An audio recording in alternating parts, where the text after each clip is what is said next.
में आर्थिक संकट लगातार गहराता हुआ नजर आ रहा है और ऐसे में पाकिस्तान के परमाणु नीलामी की खबर के बीच सबसे ज्यादा चर्चा सऊदी अरब की हो रही है। सऊदी अरब उन देशों में से एक है जिसने पाकिस्तान को सबसे ज्यादा कर्ज दिया हुआ है। सऊदी अरब के प्रिंस से हाल ही में हुई मुलाकात को लेकर कहा जा रहा है कि शहबाज ने परमाणु हथियारों का सौदा किया है। क्या है इस चर्चा के पीछे की सच्चाई, आपको इस रिपोर्ट में हम दिखाते हैं। एक हालिया घटना से ये सवाल उठा है कि क्या पाकिस्तान ईरान को यूरेनियम बेचने की कोशिश कर रहा है। दरअसल इसी जनवरी के महीने में ब्रिटेन से एक बेहद खतरनाक खबर आई है। लंदन के हीथ्रो एयरपोर्ट पर भारी मात्रा में यूरेनियम पकड़ा गया। इस यूरेनियम से एटम बम बनाया जा सकता है। ये यूरेनियम पाकिस्तान से भेजा गया था। पाकिस्तान से ब्रिटेन में मौजूद एक ईरानी कंपनी को यूरेनियम भेजा गया था। सवाल ये है कि क्या जिस पाकिस्तान ने ईरान और उत्तर कोरिया को परमाणु बम बनाने की तकनीक बेची है, अब उसी पाकिस्तान ने एटम बम बनाने के लिए जरूरी यूरेनियम भी ईरान को बेचने का कोई गुप्त फैसला किया है? और इसके बदले में पैसे आखिर कौन ले रहा है? दुनिया में आखिर किसके पास कितने एटम बम हैं और पाकिस्तान के पास कितने एटम बम हैं, ये जानना भी जरूरी है। रूस के पास 5,977 एटम बम है। अमेरिका के पास 5,428 एटम बम है। चीन के पास 350 एटम बम है। फ्रांस के पास 290 एटम बम है।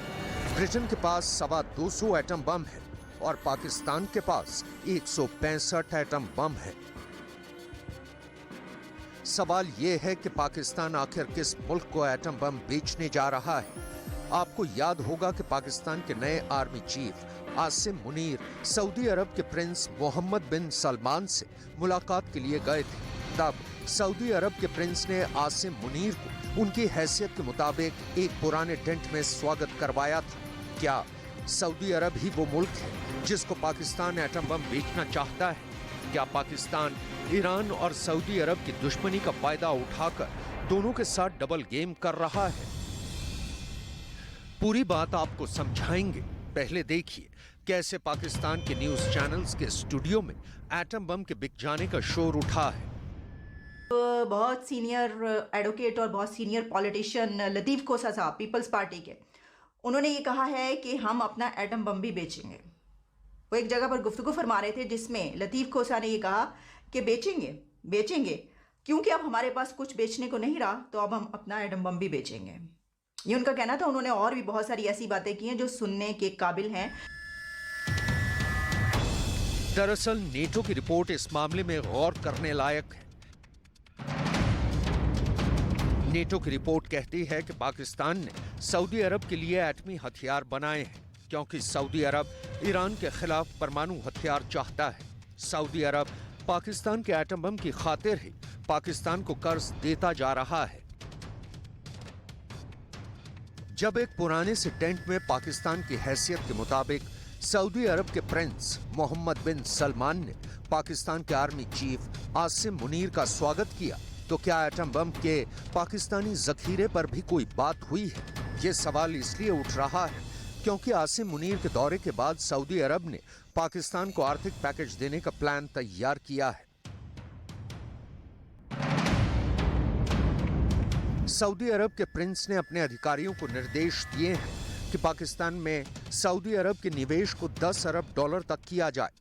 इसके अलावा पाकिस्तान के केंद्रीय बैंक में 5 अरब डॉलर जमा करने का लक्ष्य भी सऊदी अरब के प्रिंस ने रखा है।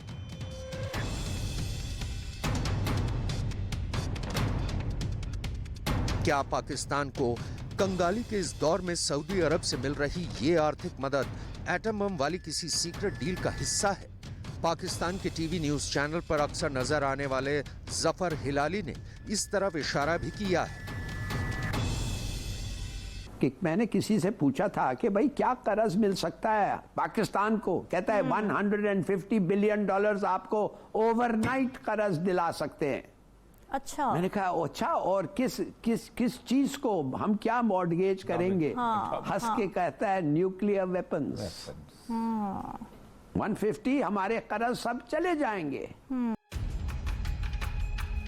बात बिल्कुल साफ है, पाकिस्तान की बदहाली और कंगाली भी दुनिया के लिए एक नई मुसीबत लेकर आने वाली है, क्योंकि पाकिस्तान के एटम बम सेल पर लगाने की चर्चाएं चल रही हैं।